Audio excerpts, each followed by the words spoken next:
Од денеска па се до 16 март во Скопје по четврти пат се одржува сајмот за роботика Робомак 2013. На него ќе учествуваат околу 80 домашни и 30 странски учесници, кои по 5-дневна обука се собраа да си ги одмерат силите на своите роботи во повеќе категории. Го започнуваме денешното издание на Урбаните вести. Гледајте не.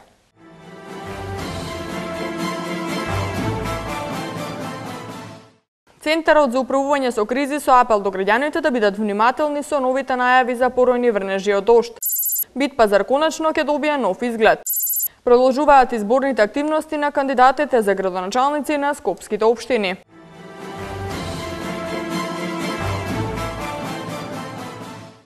Центарот за управување со кризи ги известува сите надлежни субјекти кои се дел од системот за управување со кризи, вклучувајќи ги единиците на локалната самоуправа со цел преземање на времени мерки за отстранување на ризиците и опасностите кои би дошле како резултат на евентуални нови поплавни бранови, согласно прогнозираните временски услови и најавите за интензивни врнежи во одредени подрачја.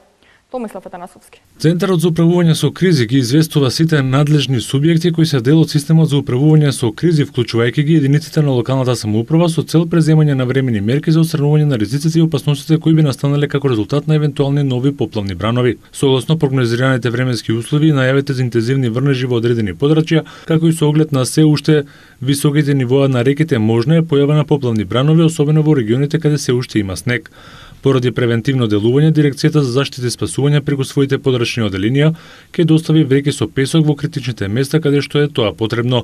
Врз основа на хидролошката состојба и најавите за временската прогноза за наредните денови, добиени од Управата за хидрометеоролошки работи, каде за наредните неколку дена се најавуваат поинтензивни врнежи од дожд, денеска состанок одржа координативното тело за справување со поплави. Под дејство на јужните струјања, интензивните врнежи може да настане покренување на снежните маси и појава на поплавни бранови во сливните региони на подножјето на Шар планина, Кораб, Пелистер и Кожув. Центарот за управување со кризи апелира до граѓаните да учествуваат во рачистување на малите канали кои се наоѓаат во нивна непосредна близина, а кои се затрупани со цврст отпад кој го зголемува ризикот и опасноста од поплава. На граѓаните им се препорачува доколку забележат одредени појави кои представуваат закана по животот на луѓето и нивните материјални добра, да се јават на бесплатниот телефонски број за итни повици 195 на Центарот за управување со кризи и да пријават во инспекцијските комунални служби на општините во кои живеат со цел надлежните служби навремено да реагираат. Според Управата за хидрометеоролошки работи, времето од денеска до петок ќе биде претежно облачно со повремени врнежи од дожд, кои на места ќе бидат порујни и проследени со грмежи. Во четврток врнежите ќе бидат пообилни, а ќе има и услови за појава на локално невреме и заселен ветер. Опаѓање на температурата ќе има во петок, кога на места ќе има и услови за снег. Минатата недела непознати сторители извршиле кражба на 8 акумулатори од светилките на соларна енергија, што го осветлуваат првиот видиковец во парк Шумата Водно, и на уште 6 акумулатори од светилките на соларна енергија од вториот видиковец. Светилките што ги осветлуваат двата видиковци се сопственост на градот Скопје, а вредноста на украдените акумулатори изнесува 280.000 денари. Градот Скопје извршената кражба ја пријави во полиција, која што трага по сторителите. Градот апелира до граѓаните да ја чуваат поставената урбана опрема и зелените јавни површини, како и да се придржуваат кон комуналниот ред. Пазарџиите од Битпазар конечно ќе ги добијат условите кои што одамна ги посакуваа. Денеска беше презентиран проектот за новиот изглед на Битпазар. Пазарот ќе се простира на површина од 15.000 метри квадратни, а се очекува да започне со изградба за 2 до 3 месеци. Андреја Димитриевска. Наскоро дивите пазарџии на Битпазар и неповолните услови на пазарџиите ќе заминат во минатото. Денеска во општина Чаир беше презентиран проектот за целосна реконструкција на Битпазар. Потребата за нов модерен покриен пазар веќе се чувствува од поодамна. Ваквата потреба најмногу ја чувствуваат пазарџиите зиме, кога надвор е многу студено, и во лето, кога е премногу топло. Но конечно долгогодишниот проблем ќе биде решен. Идејата за изградба на модерен пазар на местото на Битпазар е идејата стара 10 години. Како што изјави денеска градоначалникот на општина Чаир Изет Меджити, Битпазар е многу значаен за цело Скопје, а особено за Чаир. На влезот на општината гледаме една хаотична слика, па затоа долго време се залагаме да се најде решение кое ќе биде најдобро и за тезгаџиите и за тие што фреквентираат таму, како и за тие што купуваат, но имаме во предвид и други карактеристики, бидејќи Битпазар е дел од старата скопска чаршија. Бит пазар е многу значаен за цело Скопје, а посебно за Чајре, во влезот на Чајр е хаотична слика и долго работиме да се најде решение кој ќе биде најдобро и за тезгаджиите, и за тие што фреквентираат таму, за тие што купуваат, но сме имале предвид и други карактеристики, бидејќи Бит пазар е дел од старата скопска чаршија, архитектурата на новиот проект да биде во склад со архитектурата на чаршијата. Идејата е ништо да не остане повеќе надвор. Дури и ако треба нешто пазарско, нели како содржина да излезе надвор, тогаш и тоа треба да биде брендирано, контролирано, дизајнирано и урбано. Што значи во една сериозна постапка на дизајнирање на просторот, низ урбана опрема, низ архитектура, низ детали, осветлување, инфраструктура и се друго, да се искристализира до крај таа идеја на целосно завршување на тој потек кој што ќе значи надградба на субстандардните услови во кои сега постои пазарот. Површината на која ќе се протега пазарот е 15.000 метри квадратни и се очекува проектот да започне со изградба за околу 2 до 3 месеци. Целокупната вредност на проектот изнесува околу 10 милиони евра. Жичницата Милениумски крст на Водно по неколкодневна пауза повторно е пуштена во употреба, а исто така редовно функционира и автобуската линија до Средно Водно. Дефектот поради кој жичницата не работеше една недела беше од софтверска природа на компјутерскиот систем. Работата се одложи бидејќи од предпријатието чекаа да пристигне представник од фирмата производител. До крајот на март посетителите може да ги користат услугите од 9 до 16:30 часот, а од април до септември стапува во сила ново работно време од 9 до 20 часот, а за викенди до 21 часот. Во понеделник таа се сервисира, картата е 100 денари, за деца од 6 до 14 години е 50 денари, а за помалку од 6 години е бесплатно. Истото се однесува и за возрастни жени со навршени 62 години, како и мажи над 64 години. Градот Скопје продолжува традиционалната пролетна акција за доделување садници на сите заинтересирани урбани и месни заедници, куќни совети и образовни институции. Во оваа акција градот ќе додели 1500 листопадни и зимзелени садници. Заинтересираните треба да поднесат барање за доделување садници до секторот за комунални работи на град Скопје. Субјектите во барањето треба да го наведат видот на садниците што бараат да им се доделат, бројот и точната локација на која што планираат да ги засадат дрвцата. На барањето треба да стои печат од куќниот совет, урбаната месна заедница или од образовната институција. На куќните совети и образовните институции на кои што ќе им бидат одобрени барањата, во оваа акција ќе им се доделат најмногу 10, а на урбаните месни заедници по 15 садници. Барањата за добивање садници до секторот за комунални работи на град Скопје може да се достават од 12 до 15 март, а садниците ќе може да се подигнат од 18 до 22 март од јавното предпријатие Паркови и зеленило во градски парк или од расадникот во населбата Бутел. Акцијата на град Скопје за доделување садници се организира веќе 6-та година во 2 етапи, односно на пролет и на есен. Кандидатот за градоначалник на Скопје Коце Трајановски го промовираше проектот за продолжување со проширувањето и реконструкцијата на булеварот Митрополит Теодосиј Гологанов од Алумина до студентскиот дом Гоце Делчев. Наспроти програмата на Трајановски е Јани Макрадули од СДСМ, Бекин Фазли од ДПА и Артан Груби од ДУИ. Кандидатот за градоначалник на град Скопје од коалицијата за подобра Македонија Коце Трајановски го промовираше проектот за понатамошно проширување на Митрополит Теодосиј Гологанов. Станува збор за третата фаза од реконструкцијата, односно проширување од булеварот 8 септември улицата Братфорска кај Алумина до улицата Московска кај студентскиот дом Гоце Делчев. Улицата ќе се реконструира во должина од 1200 метри со 4 ленти и улично осветлување. Се предвидува средствата потребни за реконструкцијата да изнесуваат 1 милион денари. Трајановски смета дека овој проект е неопходен за Карпош, кој ќе возможи побрз и побезбеден сообраќај. Овој булевар е неопходно потребен за општина Карпош, бидејќи со тоа ќе ги намали проблемите на жителите на општина Карпош, со тоа што ќе има побрз, поефикасен, побезбеден сообраќај и нормално поеколошки сообраќај, а воедно би сакал да кажам дека и естетски ова добро ќе изгледа. Проти поранешна Алумина се предвидува да се направи нов голем парк на површина од 40.000 метри квадратни, ист како проектот Македонија спроти Веро. Со овој потек во овој дел на градот ќе има вкупно 70.000 метри квадратни нови зелени површини со цветни расади. Кандидатот за градоначалник на град Скопје од коалицијата Сојуз за еднината Јани Макрадули денеска го промовираше проектот за формирање на Центар за независна култура, како дел од неговата програма. Макрадули истакна дека тоа е инвестиција втемелена на граѓанското и јавното партнерство. Овој предлог не е само давање на простор на независниот културен сектор, туку и исчекор кон еден нов, ефикасен, динамичен и демократски модел на институција во сферата на културата. Според него, вакви центри има во Загреб, Лјубљана, Берлин, Париз, Амстердам и Хаг. Тој верува дека Скопје може и мора да се приклучи на европските метрополи и во блиска иднина независниот културен сектор ќе биде одржлив, видлив и влијателен општествен и политички фактор, кој проактивно учествува во социокултурните процеси.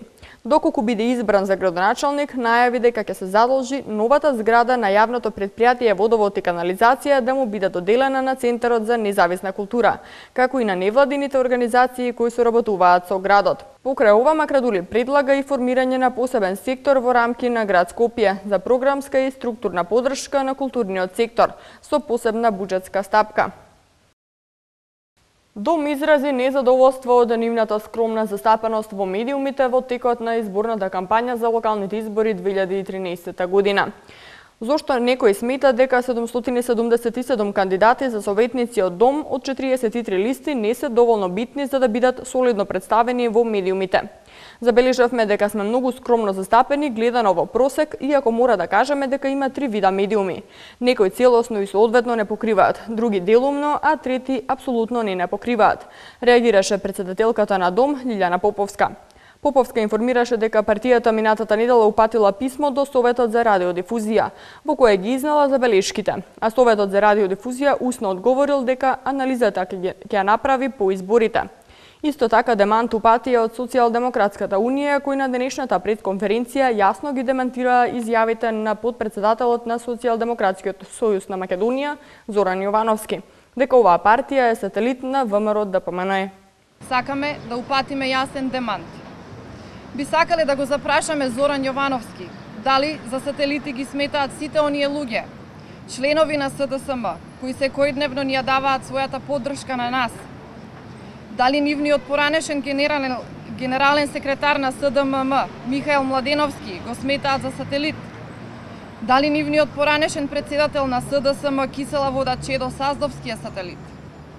Дали за сателити ги сметаат сите актуелни советници од СДСМ кои на овие избори ќе настапат преку нашите листи? И на крај, би сакале да констатираме дека единствениот сателит во Македонија е раководството на СДСМ. Впрочем, дали раководството на СДСМ смета дека сите партии кои не се во ниедна коалиција се нечии сателити? Почитувани, единствено СДСМ треба да свати дека тие за граѓаните се завршена приказна. И наместо да се занимаваат со нас, нека се потрудат да смислат проект кој ќе го понудат на граѓаните на Македонија. Кандидатот за градоначалник на општина Ѓорче Петров од редовите на ВМРО ДПМН Сокол Митровски со почетокот на градежната сезона најави и почеток на изградба на нова улица во населбата Стопански двор. Улицата ќе биде широка 7 метри со тротоари од по 2 метри на двете страни и ќе ја поврзува општината Ѓорче Петров со коридорот 8.